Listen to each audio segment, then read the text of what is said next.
Hello, my name is Sharay Reed, and I'm a professional bassist, author, and creator from Chicago, Illinois. I've gotten a chance to play with some of the best artists in the world, but many know me from a viral YouTube video. I've been in this music industry for over 25 years, and I've gotten to know some of the best musicians in the world that play for some of your favorite artists. These are their stories, and this is Travel, Taste, and Talk.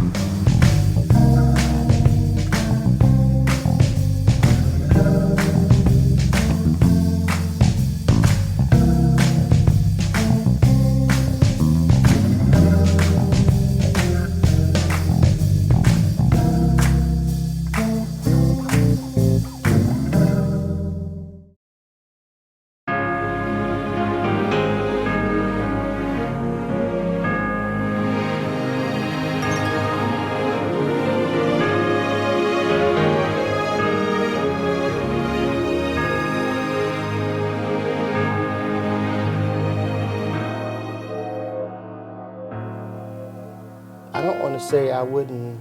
Well, I'll say it this way: I don't know where I would be if it had not been for the ability to write a song. Yeah. Because writing songs has literally been like my lifeline at times. Mm-hmm. You know, some people go through things and they hide, and some people drink, and some people they party, and some people just go and sulk and they fall into depression. And I don't. I write. Yeah. I just go and I write. I just write what I'm feeling, and prayerfully it turns into something that will be a blessing to somebody else who hears it. You know, because we all go through on different levels. We go through, Yeah. and so it's one of those being willing to be transparent. Yeah. You know, because not all of us are willing to do that, but it's about willing to be transparent enough to tell the story in a truthful and honest way, and that when people hear it, they gravitate to it and they grab it. Yeah. And so songwriting for me has just been just that. It's been my lifeline. It's been a way to speak about how I'm feeling and why I'm feeling that way. And, you know, in my life, man, you know, I've learned to write songs just from the craft of knowing how to write a song. Yeah. Like, you can know how, I know how to script a song, Yeah. because the craft of it, right? Yes. But then the songs that really stick out are the ones that germinate from the experience, that come from the experience. There's an experience attached to it, and it's different, you know. It's like people saying God is a healer, but you've never had him heal you. Yeah. You know, but when he's healed you, you can write about it from a different perspective. Yeah. Yeah. You know, than you could before. So it's having, it's like the experience validates your story. Mm-hmm. You know. Yeah. Yeah. It's that. So, did you write "I Believe I Can Fly"? I knew that was coming. Yes, I did co-write it. Okay. I did. I was on tour with R. Kelly in 96, 97. Mm-hmm. We were in Detroit. We finished up the show, first leg of the tour, we're finishing up. And so got done. We played, I forget, I think we may have played no, we didn't play the Fox. We played the outdoor place. Get back to the room. I go to sleep. My phone rings about 2, 3 in the morning. Of course, it's Rob. Hey, man, I got this song idea I need your help with. I'm downstairs in the lobby. They got a piano. I need to finish this thing up for Atlantic Records. He never said what it was for. Yeah. He just said, you know, Atlantic Records. So I said, okay, cool.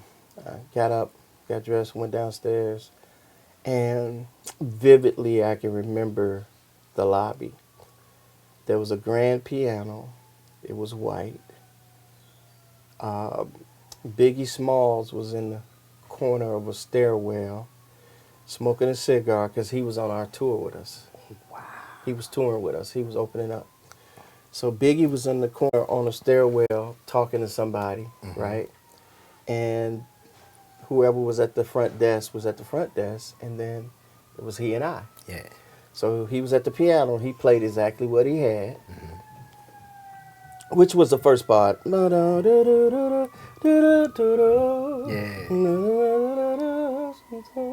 Right?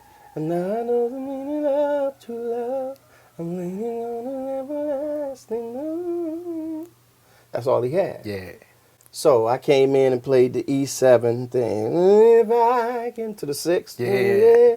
and I do it. If I just believe 5/1, Yeah. and there's nothing to it. So that's how it came about, right? Nice. He actually had part of the hook too. He had part of I believe I can fly, but then going to the second verse and then going to the bridge, I wrote all that. Oh, wow. Yeah. Wow. So yeah, I did contribute to that song. That's You know, it's been many stories. You know, people saying I sold the song to him. You know, people saying, you know, he didn't write the song. You know, the other part to that is that R. Kelly had broke his hand at that time, so he couldn't even program drums. He couldn't do nothing. So I actually did the whole track. Oh, wow. I programmed, played keys. I arranged all the background vocals, hired the vocals. Wow. I'll never forget it because, you know, those are staple moments in your career, in your life, you know, because later on you're talking about a song that's gone on to sell upwards of 30, 40, 50 million units, you know, and listed as one of the top 100 songs of all time. Yeah. You know, so that's a pretty big feat. That's a pretty huge. big deal, you know. And no matter what anybody else says, nobody can take that away from me. That's right. You know, because I was there. I know what transpired. You know?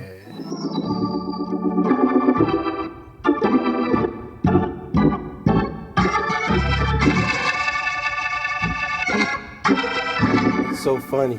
So we are actually sitting across the street now, physically, where we are. We're sitting across the street from where I first met Reverend Milton Bronson. Really? Yes, Mount Pisgah. Oh, wow. So there was a quartet program going on, and I was playing. See, I played all kinds. I played everything. You know, my cousin and them had a quartet group, and so I was playing with that quartet group. Reverend Bronson was there, heard me play, and said, "Hey, what you doing on Sundays?" Yeah.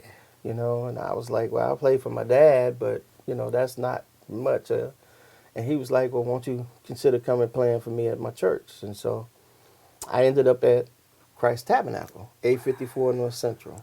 Legendary. So, right. So, man, I was playing there probably a good month or so, and one third Sunday, he came up to me and said, I think it may have been Kevin there, actually. Kevin came up to me, he said, "Hey, man, they don't have a musician for the Tommies musical this evening. You know, can you stay and play?" I was like, "Well, I don't know the music, but yeah, okay, cool." And so they gave me a cassette of some music to listen to. And I listened to that music, and I played that musical, that third Sunday musical at 4 o'clock. Played that musical, and the rest was history, man. I started playing for them. I go to rehearsals every week. Tuesday nights, be at the rehearsals, man. Funny story, man. They had just released the record. It's Gonna Rain had just come out.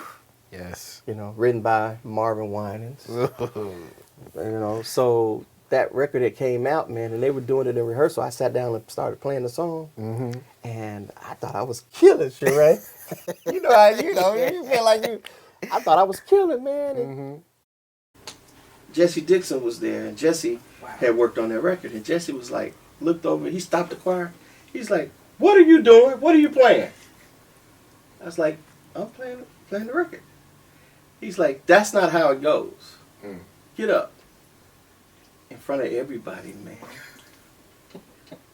I was embarrassed. I had to get up, so I got up, and he told Calvin Bridges. Calvin Bridges was at the rehearsal. Told Calvin to come. Calvin came over and sat down, and what I did not know was Calvin Bridges played it on the record. Oh. So that arpeggiated piano thing in the front, that's Calvin Bridges. Oh, nice. So Calvin played it that night. So Calvin was playing. Now, I could have took a whole different route and been upset and been mad or whatever. But I'm like, nah, man, you know, I'm a musician. I play whatever. So I listened to what he was playing, man. I went home that night, practice. I came back the next week, man, sat down, got ready to play the song. Jesse Dixon looked at me and was like, All right. But I nailed it. Yeah. And you know what he told me? He told me something that I live by to this day. He said the greatest compliment you can pay to any artist or songwriter is when you play their music the way it was written. Wow. So I live by that. Wow. So that's why when I would play for certain people, you didn't hear all this flash and stuff, because that wasn't on the record.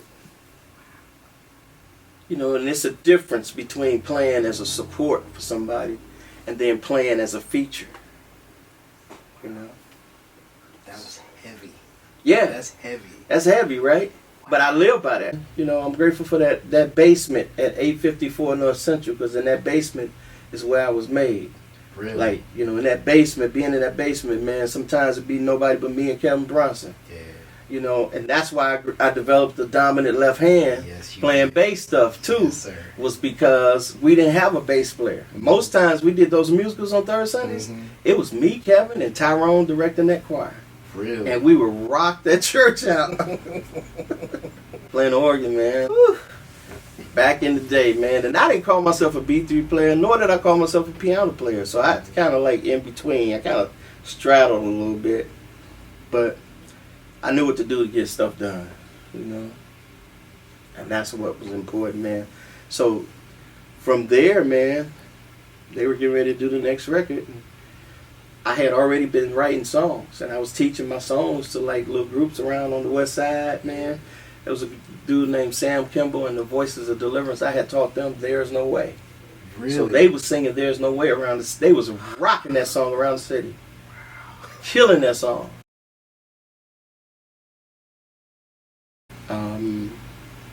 Hold Up the Light, which, you know, featured Whitney Houston. That was a big deal. Yeah. You know, those are songs, man, that are like staples.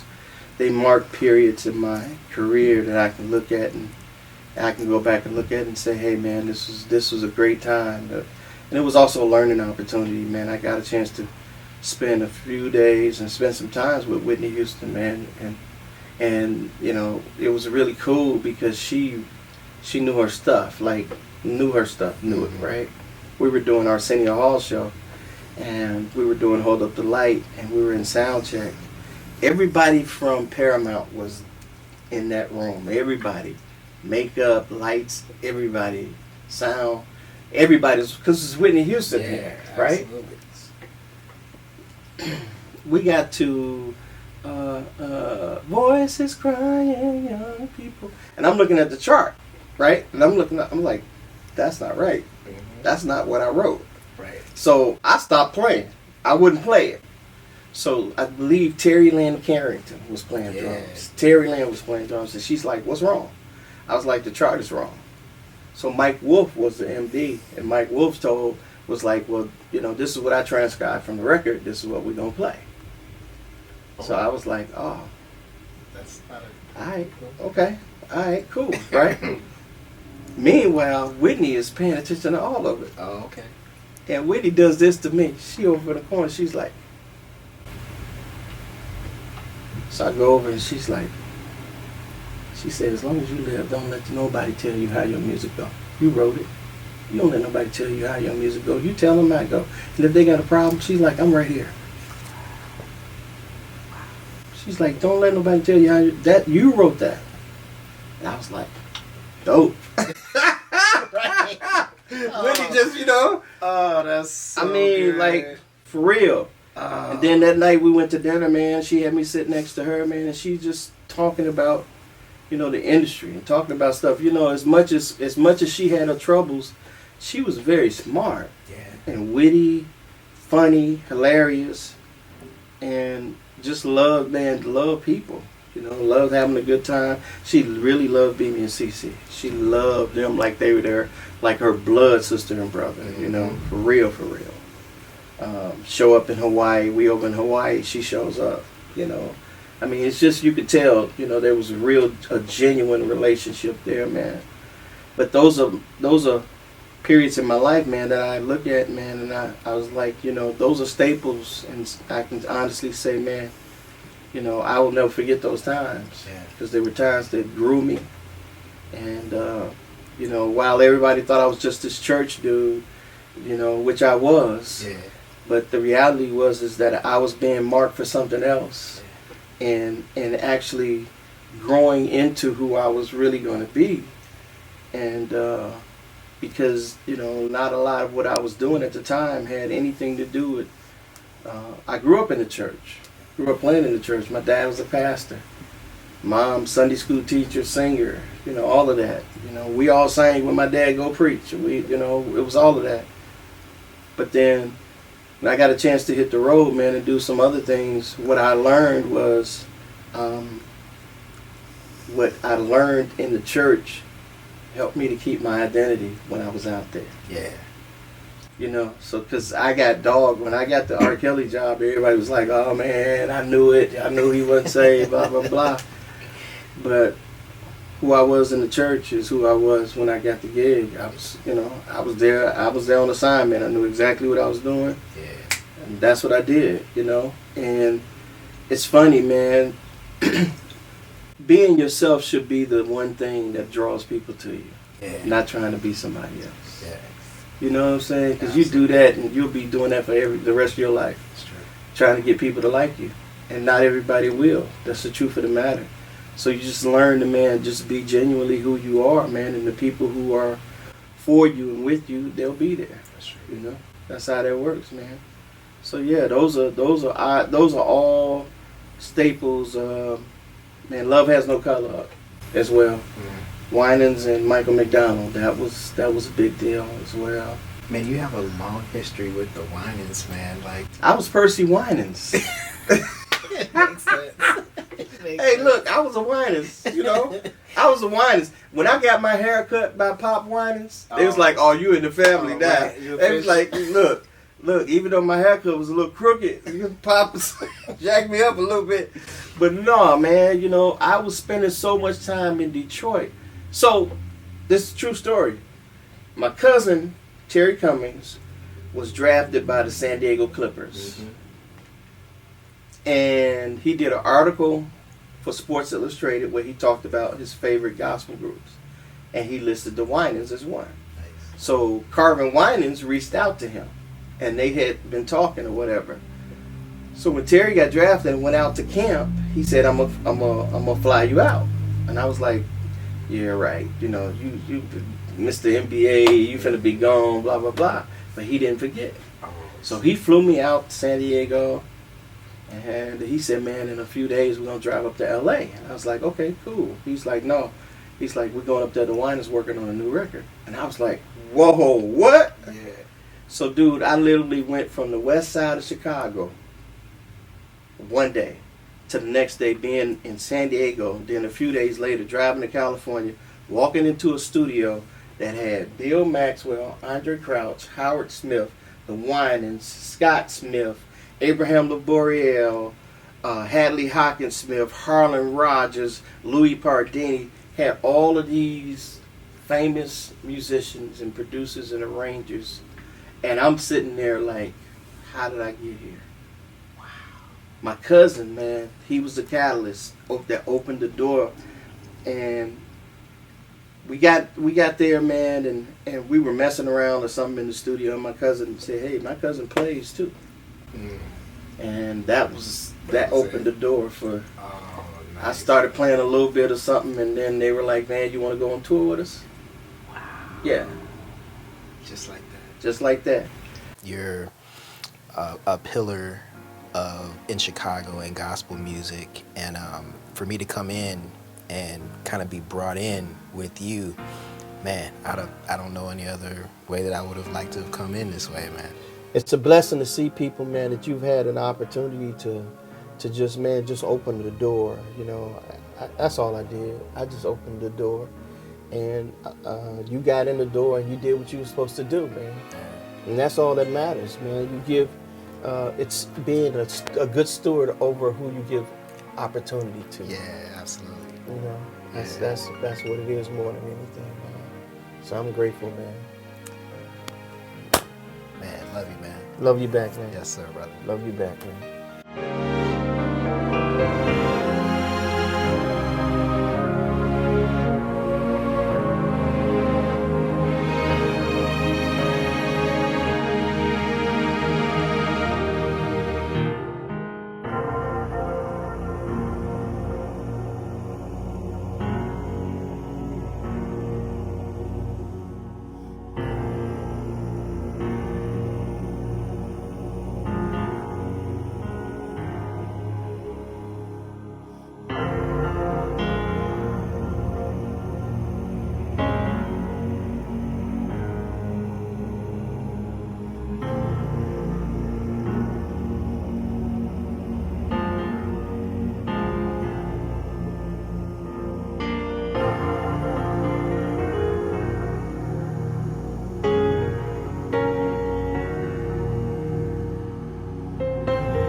Thanks for watching. I'm Sharay Reed, and see you next time on Travel, Taste, and Talk.